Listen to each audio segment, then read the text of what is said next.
Hello students, welcome to the 7th lecture of Module 2 of Emerging Domain in Electronics Engineering. In this lecture, we will understand and discuss what are the basics of field effect transistor, that is the another type of transistor along with BJT. And we will also see the differences between BJT and FET, and then we will move on to the construction of JFET. I have divided this 7th lecture into two parts, that is part 1 and part 2. So in this part, the contents of the lecture will be simply the FET basics, differences of BJT and FET, and construction of JFET. So let us start them.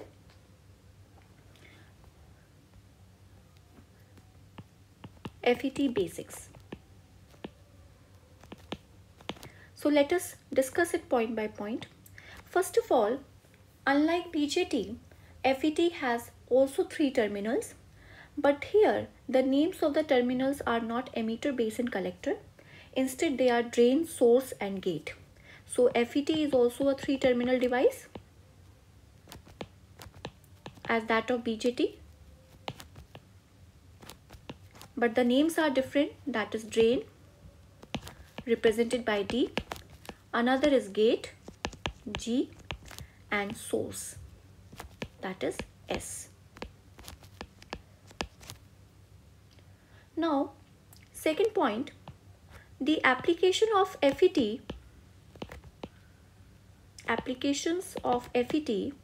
is similar to that of BJT. That is, what was the main application of BJT? To be used as an amplifier. Then other applications were switch, oscillators, multivibrators, etc. So similarly, FET also has the same applications. Another point, very important, that FET is a unipolar device. And what do you mean by unipolar device? BJT, the full form of BJT was bipolar junction transistor. So we discussed the reason that why BJT is called bipolar. So why it was called bipolar? Because the conduction in BJT was due to both the type of charge carriers, that is electrons and holes. But uni means one, and one polarity means the conduction in FET will be only due to one type of charge carrier, either electrons or holes. So therefore FET is a unipolar device. So conduction is due to only one type of charge carrier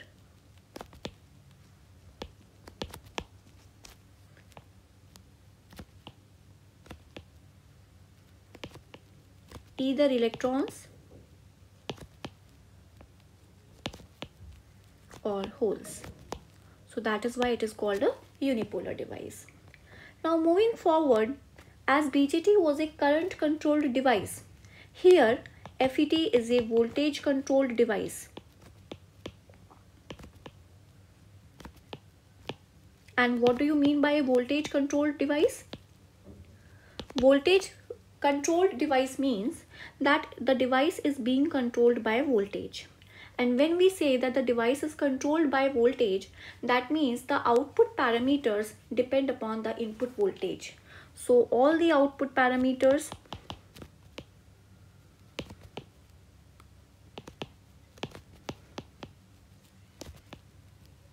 like output current,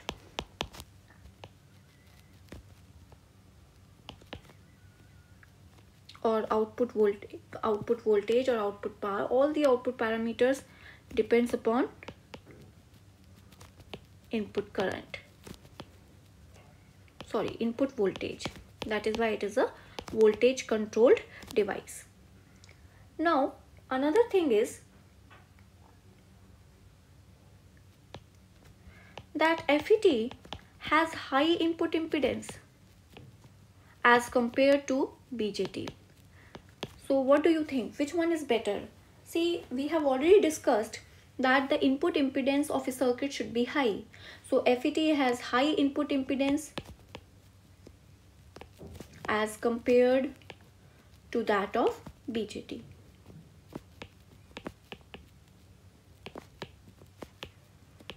So these are the features of field effect transistor. So I hope that they are analogous to the bipolar junction transistor, but points are different. Like BJT is also a 3-terminal device, but there the 3 terminals were called emitter, base and collector. Here drain, source and gate. Applications of both FET and BJT are same. So the third point is that it is a unipolar device, then it is a voltage controlled device, and it has high input impedance as compared to that of BJT, and therefore it is preferred over BJT due to this reason. Now let us see the differences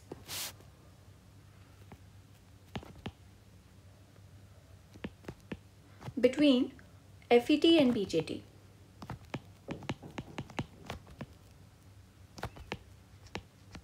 So you can point out many of the differences. First let us put FET, then let us put BJT.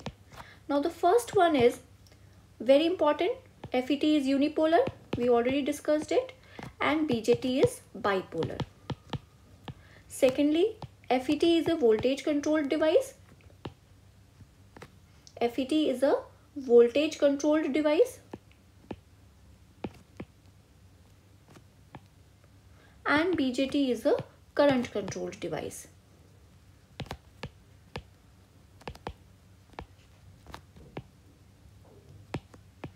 Third point, the 3 terminals in FETs are called. What are the 3 terminals called? Drain, gate and source. Here the 3 terminals are emitter, base and collector.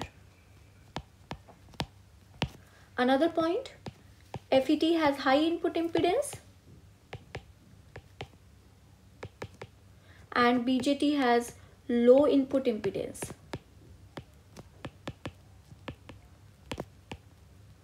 Another feature of FET is that it is more temperature stable. That means it can withstand high temperatures, more temperature stable. And BJT is less temperature stable. It cannot withstand high temperatures.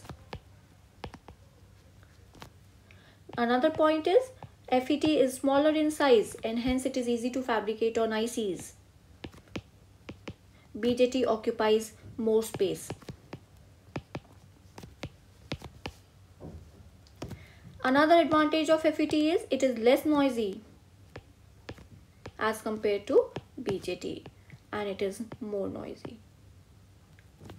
So these were the differences between FET and BJT, and by looking to these differences we can say that FET is preferred over BJT. Now let us move forward and see the reason why FET is called so called. Why FET is so called. What is the full form of FET? Field effect transistor. From where this word field effect has come? Field effect transistor.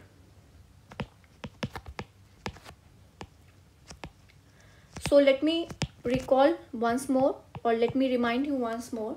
We have said that FET is a voltage controlled device, and the place where there is a voltage, there is an electric field. So it is in turn that the output parameters are in turn controlled by the field that is being applied by the external voltage. So the name field effect is derived from the fact that current flow in FET is controlled by the electric field which is set by an external voltage. So because the current flow in FET is controlled by the electric field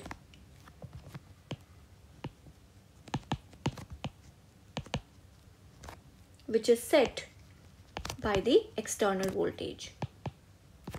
So that is why it is called FET, field effect transistor. We have been saying it that it is a voltage controlled device. So voltage controlled device means that the output current depends upon the input voltage.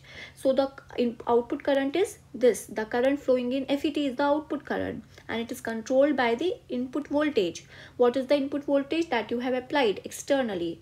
And where there is a voltage, there is an electric field. So it is controlled by the electric field that is set by the external voltage. So this is what is about FET.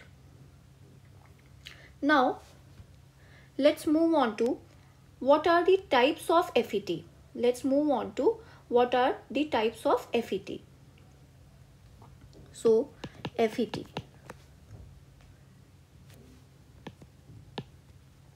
FET is basically of two types, that is JFET and MOSFET. MOSFET is also called IGFET. Now what is the full form of JFET? It is junction field effect transistor. It is junction field effect transistor. And what is the full form of MOSFET? It is metal oxide semiconductor field effect transistor. Metal oxide semiconductor field effect transistor. And as we will study them, you will come to know why it is the MOSFET is so called. And the another name is IGFET, that is insulated gate field effect transistor. Insulated gate field effect transistor. So that is IGFET. Now they are again of further divided into further subtypes. JFET is of again of two types, that is N channel and P channel. And MOSFET is again of two types, that is depletion MOSFET and enhancement MOSFET. Depletion MOSFET, enhancement MOSFET, which is further divided into two types, that each of them, that is N channel depletion MOSFET and P channel depletion MOSFET. N channel, P channel. So this is the tree of the various types of FET. Two types, that is JFET and MOSFET. JFET again of two types, N channel, P channel. MOSFET again of two types, depletion and enhancement. Then each of them is again of two types, that is N channel depletion MOSFET and P channel depletion MOSFET. Similarly, N channel enhancement MOSFET and P channel enhancement MOSFET. So this is about the types of FETs. Now let us see the construction of, let's start with the JFET. And I will not write the full form again. You must recall that it is junction field effect transistor. And we will start by the construction of JFET. We will start with its construction. Now let us first of all draw the diagram, block diagram. We will take a semiconductor bar of N type. I am drawing first of all for the N channel, because N channel will be preferred more over P channel, because here the current will flow due to the electrons, and in the case of P channel, current will flow due to the holes. We know that the mobility of electrons is more as great that of holes. Then if the mobility is more, then the resulting current will be more. So N channel will be preferred. So will be discussing everything in the context of N channel. So we will take a semiconductor bar of N type material, and then we will make ohmic contacts in order to pull out the terminals, that is drain, here is gate, and here is source. So these are the ohmic contacts. When we discuss the construction, we must label each and everything. Ohmic contacts. Now what we have to do while constructing JFET? We will make two heavily doped opposite. If you are going for N channel, then you will make two heavily doped regions on the opposite side, and because they are heavily doped, therefore I have put a plus sign. It shows that they are heavily doped. You have taken this semiconductor bar as of N type, so that is of N type. Why it is called channel? You can assume like this, that the space between these two heavily doped P regions, that space is the available for the current to flow. So it is the channel through which the current will flow, and it is of N type, therefore it is called N channel. If it would have been opposite, that means instead of the two regions of p-type, if it would have been n-type, and instead of taking a n-type semiconductor bar, if you would have taken a p-type semiconductor bar, then it would have been p-channel. So depending upon the type of channel available for the current to flow, the name is there. So if it is n-channel, the name is n-channel. If it is of p-type, then it is p-channel. So this is how we construct. I hope you all must have understood. And we will give the supply voltage between gate and source. VDS will be already applied, that is the voltage between drain and source will be already applied. The input is mainly between the gate and source. So these terminals. So this is how we construct. Similarly, you can construct for p-type. In that case, you will take a p-type semiconductor bar and you will form two n-type regions which will be heavily doped. So put a plus sign over here. Then you will make ohmic contacts in order to pull out the terminals, that is drain, gate and source. Drain will be here, it is gate, and here is source. So this is what about the construction of JFET. Above one is n channel, this one is p channel, because here the channel is of p type. Now let us simultaneously see their symbols also. How to draw the symbols? First of all, let's draw it for n channel. First of all, we will draw the three terminals like this: drain, source and gate. Now the direction of the current, that is the arrow, will decide whether this symbol is for n channel JFET or p channel JFET. Now let's look at the block diagram. You all know that gate is of p type and channel is of n type. So assume that this vertical line shows you the channel. Alright, this vertical line is channel. So in n channel it is of n type and gate will be of p type, opposite. So current will always flow from p to n. So it will be like this. So this circuit symbol is for n channel. Similarly, if you want to draw the symbol for p channel, then you have first of all draw a general diagram to show the three terminals: drain, source and gate. Assume the vertical line, this vertical line, to be the channel, and for p channel it will be of p type, gate will be of opposite type, that is of n type. So current will flow from p to n and therefore the direction of the current will be like this. So this is how the circuit symbols are made. I hope it is clear to everyone. So let's meet in the second part of this lecture where we will study the operation of JFET and we will also see